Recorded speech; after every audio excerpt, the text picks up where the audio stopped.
Bienvenidos a Religiosidades Africanas y su diáspora en América, simbolismos y espiritualidades, una polifonía entre lo sagrado y lo profano. Aquí haremos un recorrido por diversos estadios de las religiosidades africanas y su diáspora en América y el Caribe. Hemos segmentado esta pieza en 3 momentos específicos. El primero habla sobre el origen. Nos ubicaremos en la parte norte de África, en el Magrebí, y daremos algunas pistas sobre la espiritualidad bereber y también sobre África y el Islam. El segundo momento lo hemos llamado la diáspora, un proceso de reinvención espiritual. 4 particulares intervenciones darán el contexto, el corpus conceptual, partiendo de la santería. Luego se hablará del vudú. Más adelante se darán algunas pistas sobre lo que son los secretos de la sociedad Abakwa y cerraremos este segundo momento con los orishas. Finalmente, el tercer momento será las huellas de africanía, Colombia como referente, donde se conversarán sobre los gualíes, alabados y levantamiento de tumba en el medio atrato de San Juan. En estos momentos se irá hilvanando unas piezas musicales que irán dando como un contexto sonoro también a estas espiritualidades. Esperamos de esta manera hacer un recorrido general por esos elementos de lo trascendente, de lo sagrado y lo profano para los contextos de África y su diáspora en América.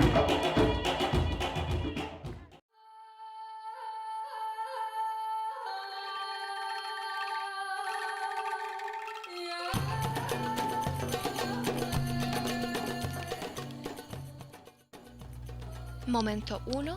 El origen. Cuando hablamos del origen de las religiones de África ancestral, es importante empezar con la comunidad bereber. Bereber en realidad es una palabra griega que significa bárbaro, utilizada para clasificar de manera generalizada todos los pueblos que usaban idiomas diferentes al griego. Amazigh, porque así se llaman ellos mismos en Tamazight, que es su idioma original, significa hombres nobles o hombres libres. Los Amazigh en el momento de su máxima extensión habitaban todo el Magreb, una subregión en el noreste de África, lo que actualmente son Marruecos, Argelia, Sáhara Occidental, Túnez, Mauritania y Libia. Se estima que poblaban estos territorios desde hace más que 6.000 años, reemplazando la cultura capsiense que habitaba en estos territorios anteriormente. Las fuentes escritas más antiguas que registran su existencia datan de hace 3.000 años. Desafortunadamente, no se conoce mucho sobre su cultura ancestral debido a la falta de fuentes escritas. Además, la mayoría de los registros han sido escritos por pueblos extranjeros o después de la migración cristiana y musulmana a Magreb. Debido a su gran extensión de territorio, no se puede generalizar fácilmente su cultura. Amazigh estaban formados por diferentes pueblos de diferentes creencias, deidades, ritos y dialectos. Su religión ancestral practica el politeísmo, animismo y zoolatría. Sus rituales reconocen el carácter sagrado de los espacios y fuerzas de la naturaleza, a los espíritus de los antepasados y genios. También la adoración a las tumbas y los megalitos. La comunidad Amazigh ha sido reconocida por el fuerte rol de la mujer en su sociedad. Varios rituales religiosos han sido practicados principalmente por las integrantes femeninas de estas sociedades. Para los Amazigh, la relación con sus ancestros era muy importante. La comunicación con ellos era un elemento clave de su vida sagrada. En las sociedades berberas, las mujeres visitaban las tumbas y realizaban diversos rituales en asociación con los antepasados, como recibir profecías a través de sueños obtenidos durmiendo en tumbas de santos antepasados. El otro ritual que nos demuestra la importancia de los ancestros viene de uno de los pueblos berberos, los nazamones, los cuales realizaban el juramento ante las tumbas de personas que tenían fama de justicia y transparencia. Debido a la importancia de la vida después de la muerte, Sus rituales funerarios eran elaborados. Con el paso del tiempo, la construcción de sus tumbas cambió de ser unas estructuras primitivas a unas estructuras piramidales, como Medrasén, el mausoleo de los reyes del reino Numidia, construido en el siglo III antes de nuestra era. La otra característica de creencia del poder del símbolo protectores y talismanes. Los motivos especiales, colores y símbolos eran incluidos en los diseños de sus joyerías, tatuajes o vestuarios para proteger su usuario de lo malo. Las mujeres usaban tatuajes, principalmente en la cara y manos, para protegerse de la maldición y espíritus malos. Con la islamización, los tatuajes fueron prohibidos y poco a poco fueron siendo reemplazados por la pintura de henna o integración de estos símbolos protectores en las piezas de joyería o vestimiento. Uno de los motivos comunes es el tatuaje en forma de 5 trazos como el símbolo de armonía o equilibrio. Los berberos también creen en el poder de los Genún o genios. Los genios son seres pertinentes al espacio entre el mundo de los humanos y los seres espirituales. Los genios pueden cambiar su forma y pueden ser beneficios o maleficios. Habitan los espacios que tienen conexión con el interior de la tierra, como las raíces de los árboles, los pozos o cuevas. Pueden influenciar a los humanos y por esto es necesario tenerles cierto respeto para evitar su mal humor o venganza. De esta creencia surgen varios ritos y costumbres. Uno de ellos dice que cuando una persona bosteza debe cubrir su boca con el dorso de la mano derecha para protegerse contra la entrada de genios a su cuerpo.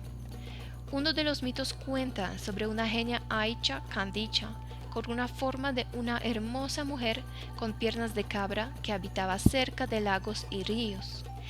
Esa genia usaba su belleza para seducir y posteriormente matar o ahogar los hombres. Debido a su situación geográfica, los Amazigh han estado bajo la mutua influencia de culturas vecinas. Durante el paso del tiempo existió el intercambio religioso entre ellos y los fenicios, griegos, egipcios, judíos, romanos, bizantinos y musulmanes.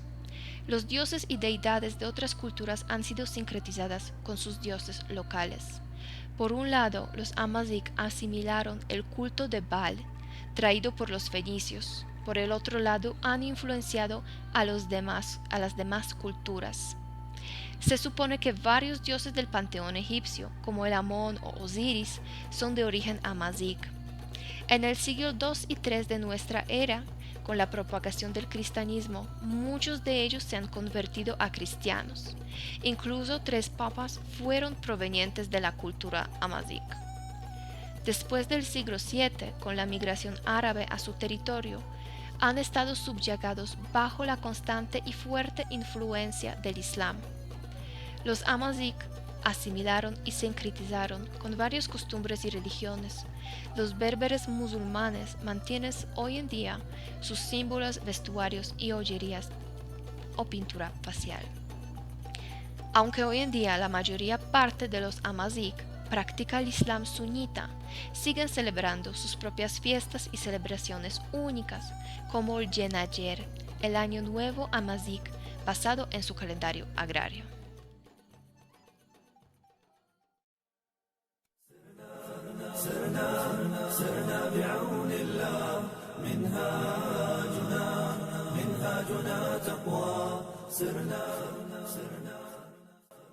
Tengo en mis manos el Corán, el libro sagrado del Islam, una de las religiones monoteístas más importantes del mundo, junto con el cristianismo y el judaísmo. El Islam nace por allá por los años 622 en el siglo VII y su historia registra que se origina el Islam por las revelaciones que tuvo Mahoma cuando se le apareció el arcángel Gabriel y le informa que ha sido designado como profeta para promover la palabra de Alá. Y ahí surge el Islam, en ese texto sagrado, donde se registran las revelaciones en el Corán, se registran las revelaciones experimentadas por Mahoma. Al principio su difusión era oral, era pura oralidad, hasta que progresivamente se fueron pasando a escritos todos estos documentos, todas estas memorias de Mahoma. Y en él aparecen muchas figuras bíblicas de gran significado. Los suníes son la rama mayoritaria dentro de la religión islámica y defienden y promueven 5 grandes pilares. El primer pilar de la religión islámica, según los suníes, es el testimonio de la fe. Dar testimonio de la fe en Alá, que es el Dios islámico, el Dios de la religión islámica. La oración, oran 5 veces al día para poder estar en paz con Dios y para poder desarrollar todas sus convicciones religiosas. Dar el zakat es el tercer gran pilar. El zakat es como la limosna, la ayuda a los menos favorecidos, a las poblaciones en desventaja y a estas personas que tanto necesitan. El cuarto pilar es el ayuno en el Ramadán. Durante un mes hacen ayuno en el día, a luz del día, y en la noche pueden comer algo, pero durante el día siguen haciendo las 5 oraciones. Y según la religión islámica esto sirve para purificar el espíritu y para sanar el cuerpo. Y el quinto gran pilar es la peregrinación a la Meca, que todo musulmán, todo que practique la religión islámica, por lo menos una vez en su vida debe ir a la Meca. La Meca, la ciudad donde, según la religión islámica, nació la humanidad. Allí está la Kaaba, que es el templo sagrado del mundo islámico, y que allí, según la tradición y las enseñanzas de Mahoma, nace la humanidad por una piedra meteórica que hay allí en este lugar sagrado para la religión islámica. Este último pilar, en la Meca, pues es un lugar sagrado de esta religión y es promovido, lo repito, como el origen de la humanidad. Para las tribus árabes, que hasta antes de la aparición del Islam habían sido politeístas y dispersas, la unificación bajo una misma religión basada en el concepto de la Guerra Santa, pues motivó una gran expansión. Fue así como en poco tiempo lograron conquistar territorios como Palestina, Siria, Mesopotamia. Pero posteriormente avanzaron hacia Egipto y todo el norte de África, la península ibérica, que conquistaron casi en su totalidad. Sin embargo, esta hazaña de la expansión islámica fue frenada, fue detenida por allá por el año 732 por Carlos Martel en la batalla de Poitiers, que hizo que se replegaran un poco los musulmanes hacia el norte de África y liberaran un poco la península ibérica. Por eso allí se concentra en el norte de África toda la influencia y la expansión musulmana, la expansión de la religión islámica. Arabia era en ese momento la zona de paso de una ruta comercial que unía el Índico, el Océano Índico con el Mediterráneo. Uno de los puertos era la Meca. Tenía mucho que ver con la demanda de productos exóticos provenientes de Bizancio y Persia. Era comercio con cosas pequeñas pero muy valoradas. La Meca, además de ser una estación de ruta, una estación de comercio, era desde mucho antes un mercado de alcance local y regional, y era un santuario, la Meca, un lugar sagrado, ya antes del Islam. Pero en todo ese proceso de expansión hacia el África y hacia la península ibérica, se concentró en África del Norte, especialmente en Egipto, cuando se convierte en el primer país islámico. La religión islámica se fue de rápida aceptación en esa época en el país de Egipto como una influencia liberadora ante los conflictos religiosos, especialmente lo que tenía que ver con el imperio bizantino. Diferente en Libia, en Túnez, en Argelia, en Marruecos, que era lo que se conocía como la región del Magreb, de difícil aceptación debido a la resistencia de los bereberes a la dominación. Y esto hace que en África Occidental, especialmente en Ghana, fue el país centro de difusión de la religión islámica, pues ingresó por la actividad comercial y fue generando mayor aceptación entre los bereberes. Sin embargo, por estar lejanos de los países árabes, aún conservan algunas prácticas nativas. Ya para el noreste africano, especialmente lo que tiene que ver con Sudán y el Cuerno africano, en donde se encuentran Etiopía, Somalia y Eritrea, se expande el Islam luego de la conquista de Egipto. La influencia del Islam ingresa por el Mar Rojo y por el Océano Índico. Y comienzan las corrientes islámicas de varias escuelas. El Islam tiene varias corrientes religiosas, de convicciones dentro de su misma religión. Hay unas líneas y unas escuelas específicas, entre ellos los sunitas, los chiitas, entre otras. Y esta religión pues se vuelve un poco más compleja con todas estas corrientes y todas estas líneas de escuela distintas. Pero ya para el África del Este y el Sureste, tuvieron mucha dificultad en su plan de expansión de la religión islámica, porque había una competencia entre portugueses y árabes por el control comercial de la región. Esto debilitó el Islam en esa zona y la influencia musulmana estaba restringida a las islas del Quilwa, que era un centro comercial más importante en ese momento para persas y para árabes. Otra población como Zanzíbar y Comoros pues también tenían influencia islámica, pero se fue replegando, se debilitó el Islam en esa zona del África del Este y el Sureste. En cuanto al África Central y del Sur, el islamismo ha tenido menor influencia debido a la presencia de portugueses. En el siglo XIX, los árabes reforzaron su presencia llegando hasta Zaire, que es lo que hoy en día se conoce como el Congo. Allí compitieron con los británicos y las tribus eran matrilineales, había como matriarcados, y la sociedad islámica es patrilineal.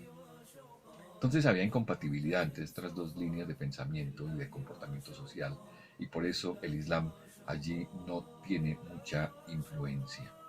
Eso quiere decir que la religión islámica ha desarrollado toda su influencia en la parte norte de África, porque se le ha dificultado en la parte central y en la parte sur. Y esto porque pues era la línea de conquista hacia la península ibérica, en donde también fueron replegados y se concentraron entonces en el norte de África. Por eso allí es donde mayormente se concentra todo el tema de la religión islámica y le da paso pues a una serie de influencias comportamentales, religiosas, de convicción, de creencias y de mitos y rituales que tienen que ver con esta religión musulmana.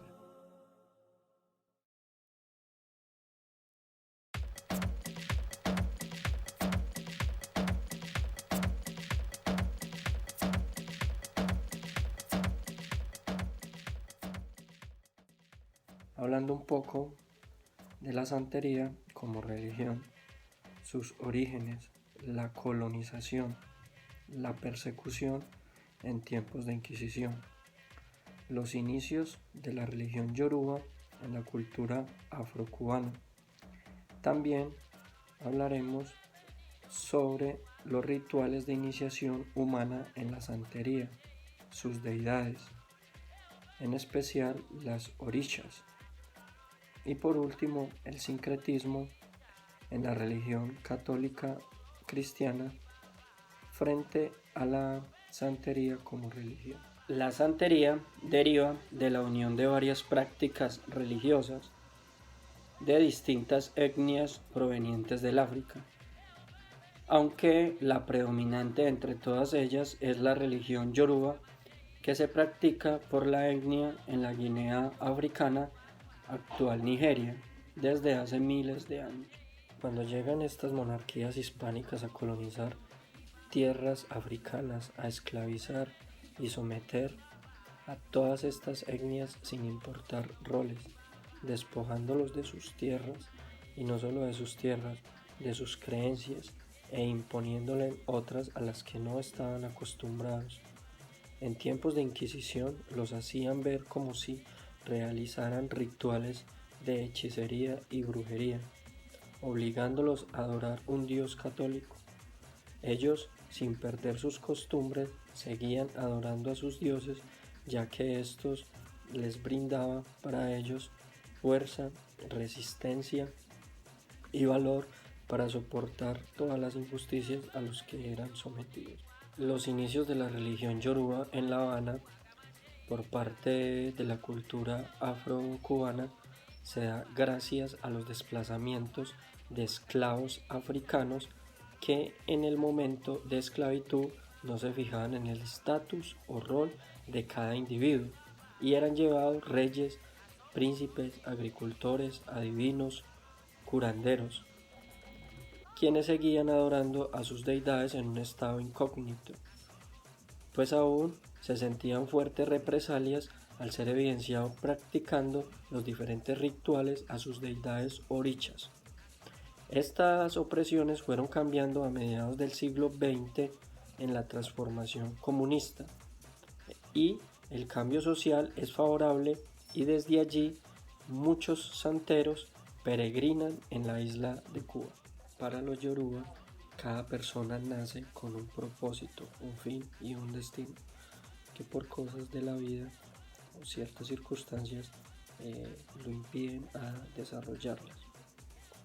También el ser humano, desde que tiene uso de razón, siempre ha vivido con ciertos interrogantes donde se pregunta de dónde venimos, quién creó el mundo o el universo, qué hay después de la muerte.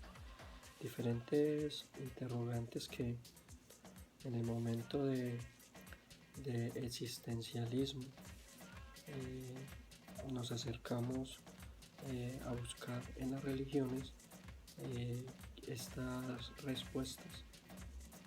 La santería y en estas deidades orishas nos ayudan a responder y a solucionar diferentes interrogantes. La santería como término sincrético, ya que es relacionado con los santos y por ende politeísta, necesita de un padrino o intermediario, santero o babalaú, que sirve de acercamiento a los orishas.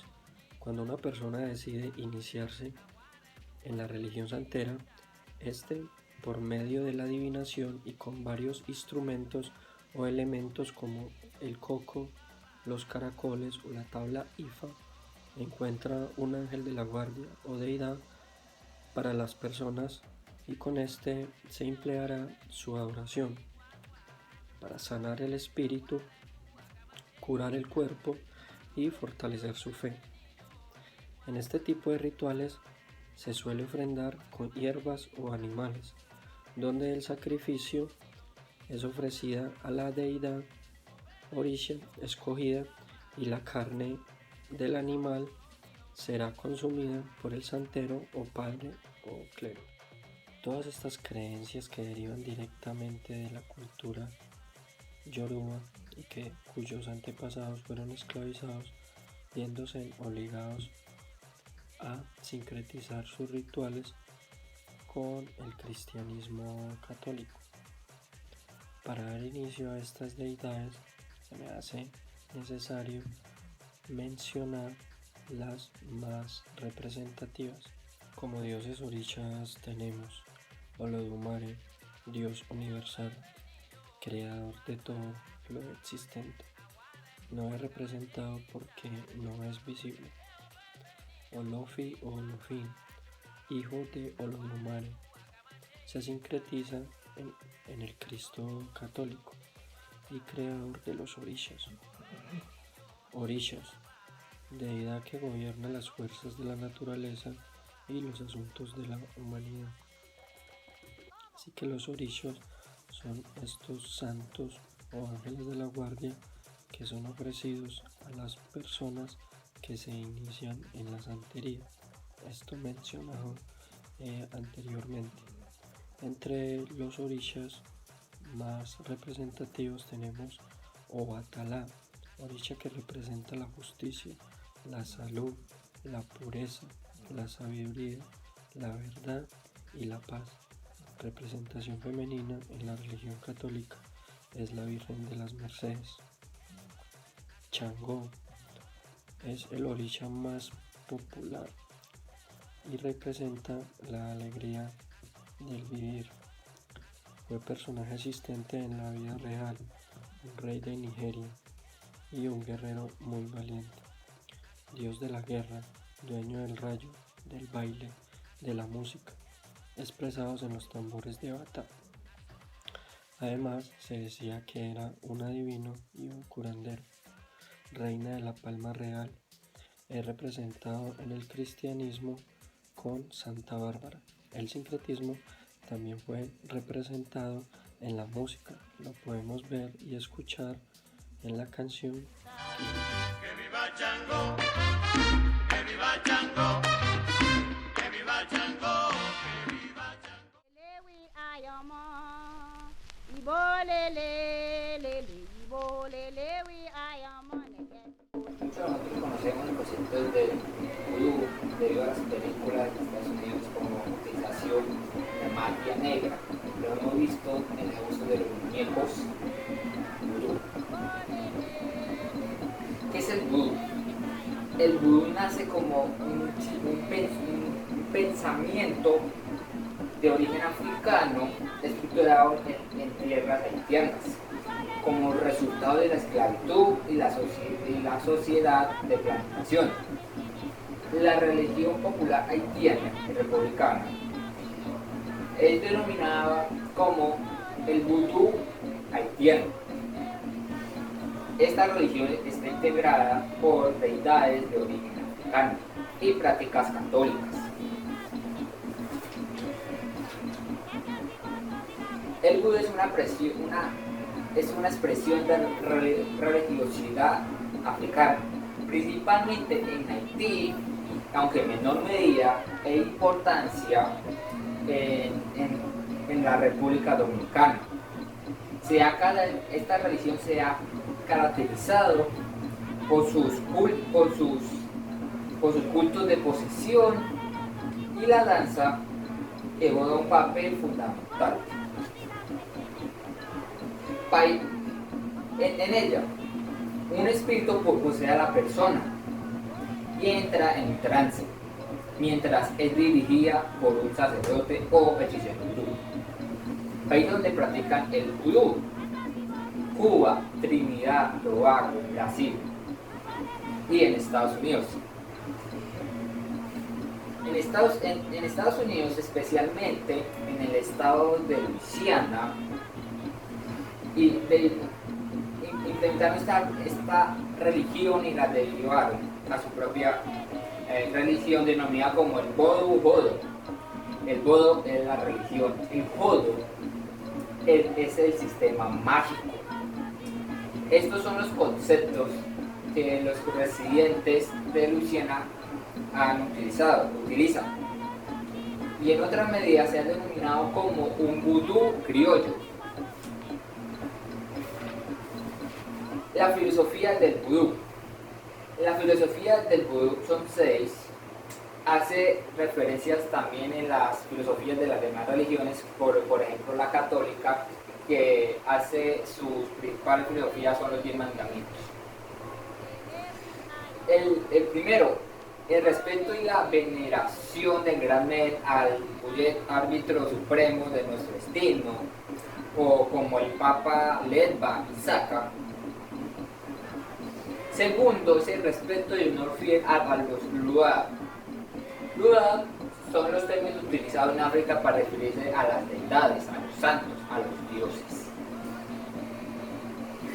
Protectores del individuo, del grupo y de la comunidad. Tercero, respeto a los muertos. 4, respeto y honra y obediencia y asistencia a los ancianos, a los patriarcas de la familia y de la comunidad. El quinto, generosidad y buena convivencia con los vecinos y así como con los extranjeros. Y sexto, la solidaridad, ayuda fiel en todos los niveles de la amistad, del parentesco y de amistad, así como también generosidad en el ámbito de la comunidad.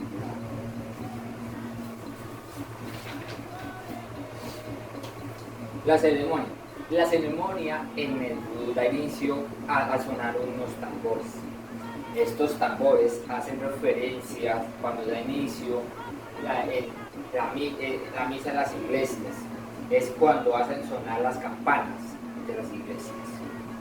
El objetivo de la ceremonia del vudú es fortalecer los lazos que unen a los vuduaces con el caballo. El caballo es el término utilizado para la persona que actúa como el medio para recibir el cuerpo del lugar.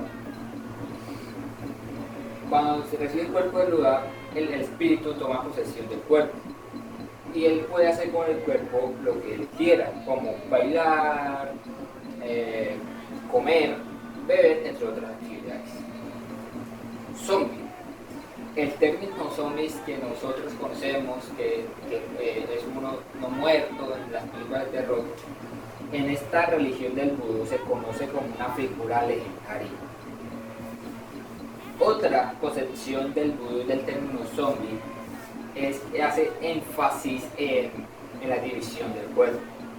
Se conocen los dos diferentes divisiones del cuerpo del zombie. El primero es el zombie corpóreo, el segundo es el zombie incorpóreo. También se le ha conocido como el cuerpo sin alma y el alma sin cuerpo. Muñecos vudú. Una versión que nosotros conocemos como los muñecos vudú son los que nos hacen ver en las películas de terror como origen de magia negra. Esos muñecos también son utilizados como una herramienta para realizar hechizos por el vudú. Otro concepto que manejamos es el uso del muñeco vudú a fines positivos. Aproximadamente el 90% utilizan los muñecos se centra en la curación, en encontrar el amor verdadero, en la dirección espiritual y también lo utilizado en la meditación y esos muñecos hacen parte de herramientas para uno de los rituales.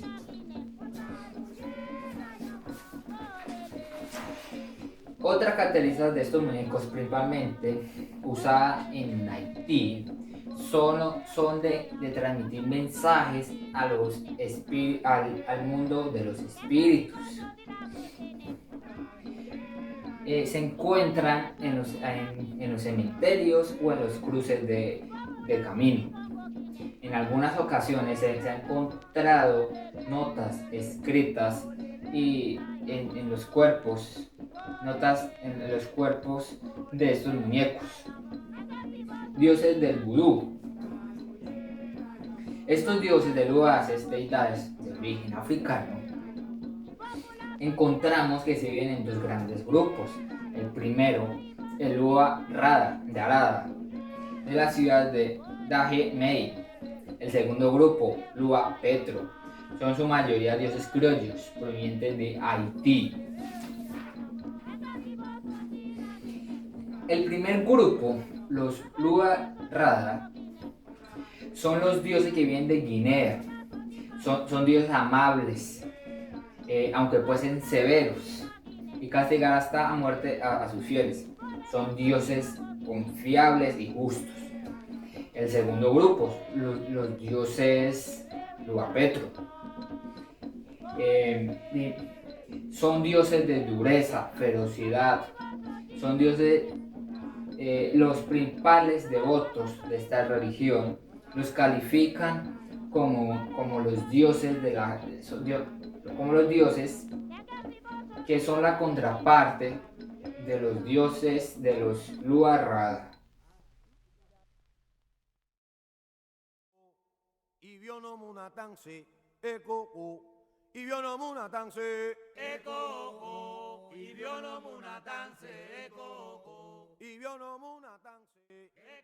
La sociedad secreta de los Abacúa. ¿Quiénes eran? ¿Qué mitos tenían?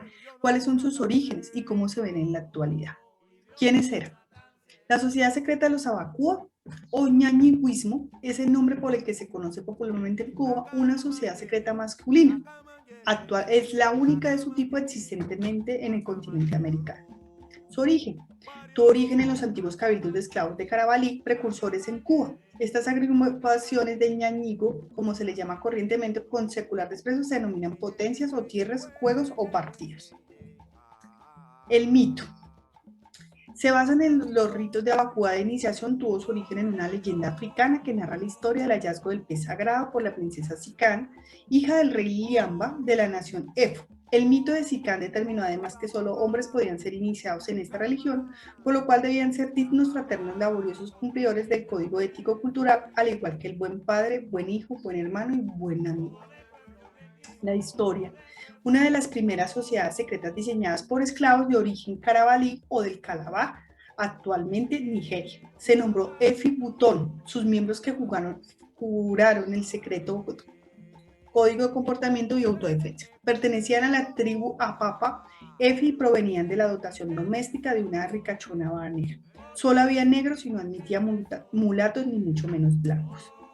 Los requisitos para pertenecer a esta sociedad abacúa eran solo admitidos hombres. Al indicar entre sus integrantes cuál es el concepto de hombre, expresaba: hombre no solo es aquel que no es homosexual, sino el que refleja lo más pura dignidad del ser humano como laborioso, fraterno, alegre, rebelde ante la injusticia, cumplidor del código moral establecido por los antepasados formadores de la vacúa, es aquel que es un buen padre, un buen hijo, un buen hermano y un buen amigo.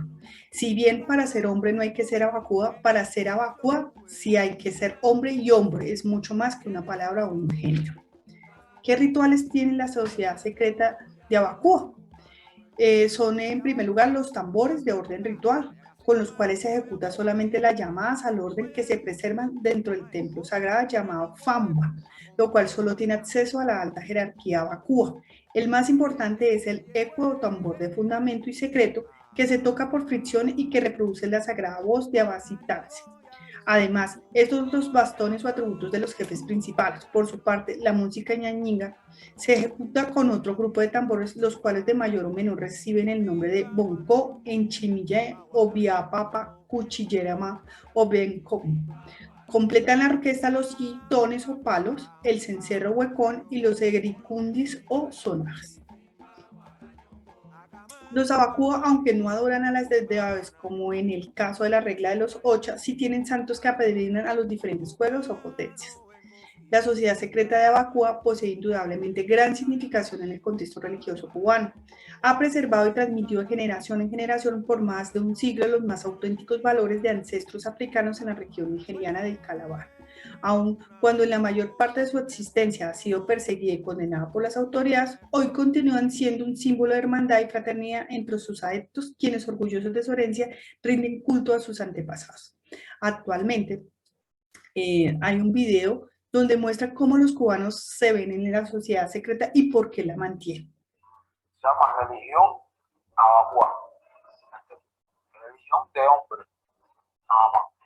Ahora hay una pila de gente, principalmente los jóvenes chamaquitos, están en una talla ahí, yo soy guagua, aquí todo el mundo me conoce, escuchito, y para buscar hombres de todas esas partes, buscar jevita. Pero abacua de Poloqui no son diferentes a muchos, pero son diferentes a casi todos, porque Poloqui es un barrio religioso como tal. Los aguas son aguas que también hay algunos que son paleros, pero mantienen la línea del agua.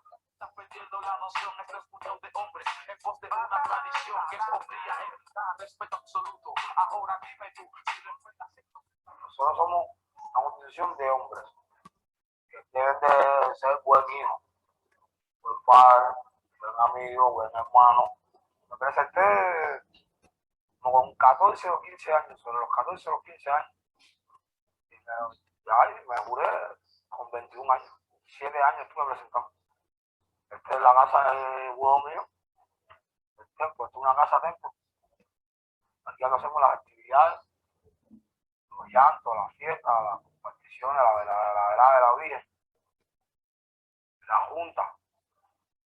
Aquí hacemos todo lo que tenga que ver con agua. Respeta más que te respete, para todo el grupo, respeto. No es menos cierto, no te voy a decir que hay muchachos, ¿entiendes? Que verdaderamente no es pensar bien, no piensan bien, porque no tienen por qué resolver el problema mediante la vacuna, porque aquí no te dicen ve y resuelve ningún problema que no te puede curar. Aquí lo primero que te dicen es no puedes tener problema, no debes. Bueno, si tienes problema, no, si tienes un problema por H por B, en la calle, a lo mejor yo que soy hermano tuyo de esa religión, y a lo mejor, no sé, por X motivo nos bajamos con el otro compañero, pero hasta ahí. Ya, si acaso él en otro momento hace otra, ¿entiendes? No, que si yo soy agua y Salimos en son de defendernos, no es que somos aguas igual que lo que mucha gente piensa, los aguas son lo más malo que hay. Yo no le tengo miedo a nadie, nadie me tiene miedo a mí, yo respeto a todo el mundo me respeta, pero mi sistema de vida culturalmente no va con que yo le dé una puñalada. Va con que la gente me respete más, un poco más. Y la vacuna es malo, te hace malo las personas. Ay, dice la gente que guapería nada más, me gusta venir a más. No da motivo para que se hable de más. Pero abajo mira, yo no te escucho llamar. Pero abajo ay, sangre no firma contra. Pero abajo todos los reales saben que. Pero abajo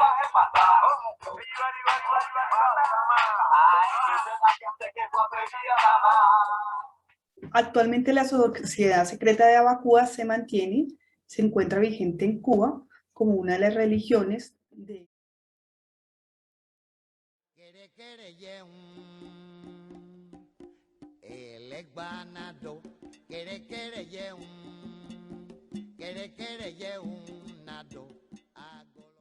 Los orichas y su sincretismo religioso en la religión yoruba. Las historias o pataquíes, que son pequeños relatos en lengua yoruba, nos cuentan cómo eran sus inicios, sus entidades o sus deidades. La religión yoruba viene de todo el occidente de África y hace más o menos 12 siglos se viene conociendo, se viene practicando. Allí cada persona tiene como un guía espiritual, como un ángel guardián, y ellos lo llaman orichas. Y cada oricha lo identifican por un color, un número, una energía, unos gustos que tiene el oricha. Ellos cuando piden favores, cuando piden como lo que nosotros llamamos milagros a los orichas, les hacen ofrendas y les llevan comida que es la que al oricha le gusta. Eso es una creencia muy arraigada que ellos tienen en su comunidad. Los yoruba tienen alrededor de 401 deidad. Los investigadores le hacen una semejanza con la antigua Grecia, por su riqueza mitológica, por su profundidad cosmológica, la equiparan con la antigua Grecia. Cuando un yoruba muere, su alma se va para el reino de los antepasados, pero ellos siguen influenciando en la tierra. Allí hay una celebración fundamental para esta religión que se llama Egún, que le hacen a los muertos. Y en cada reino, porque África pues se divide en reinos, en cada reino los orichas cambian, no su esencia, pero pueden cambiar, digamos, la percepción que tienen. En un lado pueden ser mujeres, en otro lado pueden ser hombres, o femenino, masculino, pero su esencia sigue siendo la misma. Olodumare, que es el Dios supremo, el omnipotente, como decimos nosotros, Jesucristo, es el padre de todos, es el padre de Yemayá, que Yemayá es la madre de todos, pero ella es hija de Olodumare, perdón.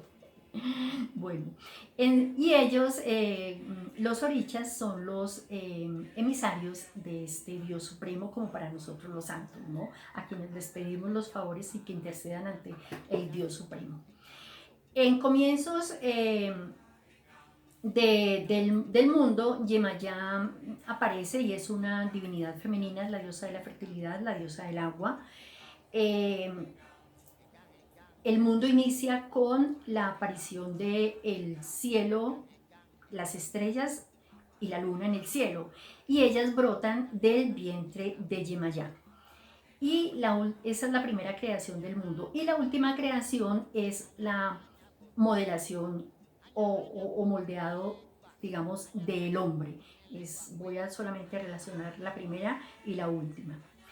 Olodumare, que es el Dios supremo, es el que se encarga de hacer la creación, y el hombre, para crear el hombre, que es su último paso en la creación, hay una persona que le ayuda muchísimo que se llama Obatalá, o también lo llaman Ochalá, y este es el que hace el bosquejo del hombre en arcilla.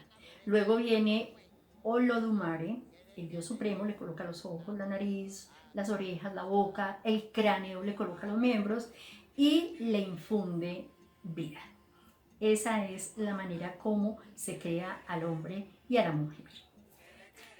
Obatalá, esa deidad que es muy importante, que es, parece ser que es como la tercera en rango, porque el primero es Olodumare, que es el Dios Supremo, luego viene Yemayá, que es la madre de todo, y luego está Obatalá, que es un hombre muy importante, es un hombre lleno de sabiduría, y es el tercero en rango en las deidades yorubas. Él tiene un hijo que se llama Agayú, y Agayú vivía en el desierto muy solitario, entonces a Obatalá se le ocurrió pensar que por qué no se casaba Yemayá con Agayú, que Yemayá podría fertilizar las tierras y podrían hacer pues como una buena relación como para que el mundo creciera, se reprodujera más. Entonces ellos se casan y de esa unión nace nada más ni nada menos que Changó. Changó crece y cuando se vuelve hombre, él se enamora de su mamá, de Yemayá. Y entonces un día no se aguanta más y le manifiesta su cariño, los deseos que le inspira, y la mamá lo reprendió y le dijo que la respetara porque pues ella era su madre, pero pasaba el tiempo y él no se contenía, entonces un día la abrazó y la quiso poseer, ella se le zafó como pudo y salió corriendo, él la persiguió hasta que ella cayó rendida, se desplomó en el piso. No nos cuentan nada más, pero sin embargo dice el relato, dice la historia, que de sus pechos brotaron sendos manantiales que formaron la laguna de Osa, y que de su vientre que reventó nacieron o parió los orichas, que en los que se cuenta de ese parto son 12 orichas. Entre esos orichas obviamente se cuenta a Changó como hijo de Yemayá, pero está por ejemplo el oricha que es el dios de los vegetales, que es Dada, está Ogún, el dios de los hierros y de la guerra, está Olosa, la diosa de, voy a leer acá, la diosa de la laguna, Oya, dueña del río Níger, Ochun, dueña del río homónimo, bueno, son 12. Estaba Balú entre estos orichas que ella pare, y él es como el dios de las enfermedades, ¿no? Dice que la lepra y la viruela, y pues bueno, no todo siempre es dicha. A los orichas se le dan cualidades humanas, se los piensan como seres humanos, pero ellos realmente no, ellos son como una energía, ellos tienen valores en el orden social, como símbolos, pero ellos no tienen forma humana, sin embargo los aparecen como con unas formas antropomorfas, con trajes de colores, vestidos, y se les asigna un número, cada uno tiene un color, cada uno tiene un número. Los Yoruba, al ser traídos de África como esclavos, traen consigo todos estos dioses, entonces por eso se da ese sincretismo tan interesante aquí en América, del cual ya les voy a contar. Ya para hablar de este sincretismo religioso, voy a empezar por Yemayá. Bueno, ya sabemos que es la madre de todo, es la diosa de la fertilidad, la diosa de las aguas, es la dueña de los mares, de los ríos, de todo. Es una mujer protectora, protege a las mujeres en sus embarazos, a los niños, es la reina de todo lo creado en la tierra, y su amor es infinito. A ella se le conoce con el color azul y se la presenta como una falda o saya de 7 velos en azules y blancos, como imaginando las aguas del mar y las espumas del mar. El número que la representa es el número 7 y tiene su sincretismo con una virgen que se llama la Virgen de la Regla. Esta virgen es una virgen católica que existe en Cuba, y ahí hay una parroquia que se llama la Virgen de la Regla, creo que es de las más antiguas que hay en Cuba. Obatalá, que es la segunda deidad más importante y que fue el que creó el hombre, pues lo llaman el escultor del ser. y el creador de la tierra. Él es el dueño de todo lo que hay en la tierra porque a él pues se le da como esa potestad. También le llaman Oxalá y él es una persona tranquila, sabia, de muy buenos modales, delicado, intelectual. De hecho que los intelectuales como escritores, artistas, esta gente se relaciona mucho en la religión yoruba con este dios Obatala y pues es como su dios cercano. A él lo presentan todo vestido de blanco y su número es el número 8. Ahora viene Changó. Changó es el dios de la guerra y del trueno, pero también es el dios de la música, de la vida alegre. Changó definitivamente es como el bacán de los dioses en África.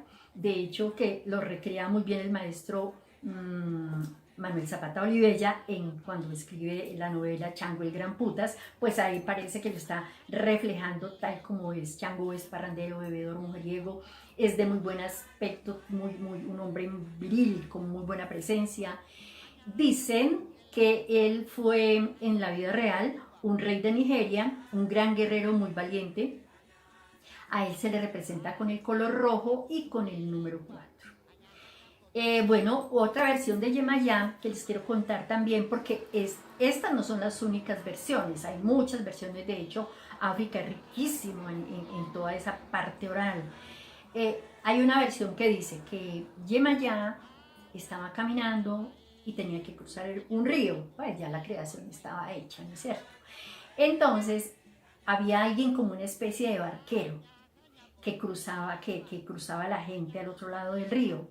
Ella no tenía cómo pagarle a él para que la cruzara, entonces acordaron que ella le pagaba con su cuerpo. Ese barquero es Agayú, con el que en la versión inicial que yo les cuento, Obatala los casa y del que nace Changó. Aquí mismo es él, y de esa relación que tienen nace efectivamente Changó.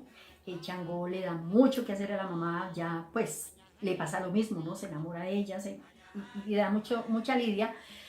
Un día lo amarran de un árbol y lo queman, pero a Changó no le pasa nada, Changó queda tal cual. Entonces Agayú, que había negado que ese hijo fuera de él, cuando vio lo que había pasado cuando lo habían quemado, él dijo, sí, efectivamente es mi hijo, porque seguramente él tenía estos poderes. Pues no hemos profundizado mucho ni les voy a contar aquí más porque el tiempo no nos da para tantas cosas. Esto es básicamente, es muy rico y quisiera contar muchas cosas porque en esta investigación hice muchas lecturas muy interesantes y además supremamente entretenidas. Pero bueno, hasta aquí dejamos lo que es los orichas y sus sincretismos.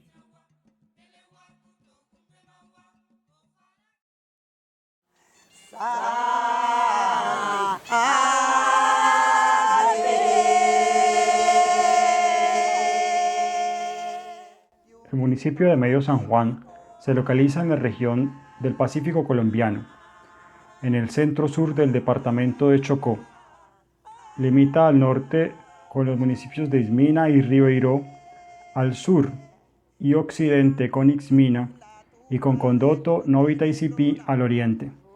Algunos de los poblados donde se conforma este territorio en la actualidad se conformaron durante la explotación del oro en el periodo colonial, así como lo asevera la historiadora Luz Adriana Maya, lo cual ha hecho que haya una significativa presencia de esas memorias ancestrales de la costa occidental de África en estos territorios, y simboliza además que hayan unas identidades ligadas a los grandes reinos de África, como lo fueron los Mandinga, Tebú, los Bámbara, los Luanga, los Bamba, Epo, Lucumí, Yolof, Balanta, Micongos, Cabindas, Epo y otros tantos.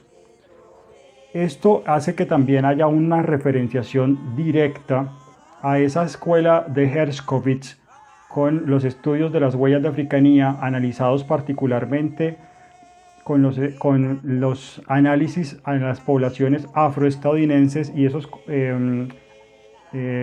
esa deconstrucción del relativismo cultural. En el territorio colombiano estos estudios se realizaron con mayor pertinencia o con un desarrollo más fortalecido por los investigadores Jaime Arocha y Nina de Friedemann. Friedemann particularmente también nos habla de que esos rituales fúnebres eran perseguidos en la época colonial por considerarlos como profanos, profanaciones, y que también utilizaban códigos o símbolos sagrados del catolicismo, y que los transformaban con sus ritualidades y los volvían algo banal, algo profano, evidentemente, y asuntos puntuales, por ejemplo, como con los tambores. Friedemann nos dice que los tambores eran secuestrados, o se cobraba a las comunidades un precio durante la colonia para que pudieran devolverle sus tambores con los que hacían sus rituales. Más adelante también volveremos a tocar este punto. El culto a los antepasados o a los muertos es un escenario privilegiado para adquirir las fundamentaciones individuales de lo religioso, lo social y lo político. Es un punto de encuentro, el asunto de la ritualidad asociada a la muerte. Es importante decir que para las comunidades afro del Pacífico y el Caribe en Colombia, esto está también muy asociado al muntu, que es esa manera en la que también se conectan los mundos de los vivos y los mundos de los muertos. O sea, los muertos simplemente están en un tránsito y están en un lugar donde van a estar esperando a los que se quedan, y que por eso es necesario, para despedirlo, estar con ellos, ¿cierto? Más que llorarlo, aunque también se llora, lo importante es el acompañamiento para que el muerto se vaya tranquilo a ese otro lugar, para que repose, y también para que la comunidad además tenga una paz, para que no haya una perturbación de la tranquilidad también de la comunidad. Es un asunto de equilibrios entre el mundo de los vivos y el mundo de los muertos. Particularmente los ritos mortuorios de medio atrato son básicamente el walí, que es para los niños, y el velorio, la novena y el levantamiento de tumba o finalización de novenas, que es para los adultos. El walí es un ritual que se realiza particularmente, como ya dije, para los niños, y es una costumbre generalizada en diferentes zonas del Pacífico. Y es un acontecimiento, pues, o una ritualidad que combina cantos, arrullos, romances, rondas, bailes y juegos para despedir particularmente a un infante. El alabao es en esencia, pues, un canto de alabanza, de exaltación de la fe, de las creencias que están proyectadas en el momento ritual. Se hacen también salves, oraciones conectadas con el velorio. El velorio es un acompañamiento colectivo a la familia, donde los allegados del difunto están ahí en torno a ese trance que está ocurriendo, la energía o el alma o el espíritu del finado. También es importante señalar, pues, que el levantamiento de tumba, pues, que también se realiza específicamente para los adultos, se realiza el último día de la novena. Pues en la novena noche se hace particular este ritual, y se le rinde, pues, al difunto unos cantos particulares que son más especiales en su esencia. En algunas otras comunidades, pues, tienen como esos caracteres como xenoglóxicos o unos lecos con los que se canta para conectar, para entrar como en una conexión sonora, rítmica, que hace que toda la comunidad que está participando del ritual se conecte simultáneamente con una energía a partir de los cantos. Es importante también señalar que hay unas similitudes, pues, similitudes y diferencias también entre los rituales para los niños, que son los walíes, y los alabaos y levantamiento de tumba, que es para los adultos. Pero lo importante también es decir que lo inicial que se hace dentro del ritual es avisar, ¿cierto? Es informar sobre la novedad de un muerto. Cuando son adultos se realiza con una campana, y se informa también a los padrinos, a los papás, a los allegados a la persona, y se avisa cuando es un adulto con las campanas de la iglesia. El asunto de avisar es bastante significativo, valga ahí como la anotación a las comunidades del Caribe colombiano en San Basilio de Palenque, utilizando el tambor, el pechiche, que es un tambor alto con el que en épocas pasadas se convocaba a la comunidad, pues se ponía como la boca del tambor o la parte de abajo del tambor, pues del pie, perdón, del tambor, hacia donde se estaba convocando a las personas, y se acaballaban encima de ese tambor y convocaban a las personas. Un elemento importante a destacar dentro de las ritualidades fúnebres de Medio San Juan es la preparación de los cuerpos de los difuntos. Si bien hay una presencia de algunos elementos occidentales dentro de esas técnicas para la conservación de los cuerpos, como lo es el formol, se usa bastante la forma tradicional, y es utilizando 4 elementos como una composición para curar los cuerpos, que es borojó, limón, sal y biche. Ahí hay como un diálogo entre esas cosas que hacen parte de la vida y que también hacen parte de la muerte. Es una relación, una dicotomía que siempre está ahí presente también en los códigos, en los símbolos de las comunidades afro y de distintos universos simbólicos o de diferentes sistemas religiosos. Con eso también limpian, ungen el cuerpo, pero también le dan una toma al cuerpo.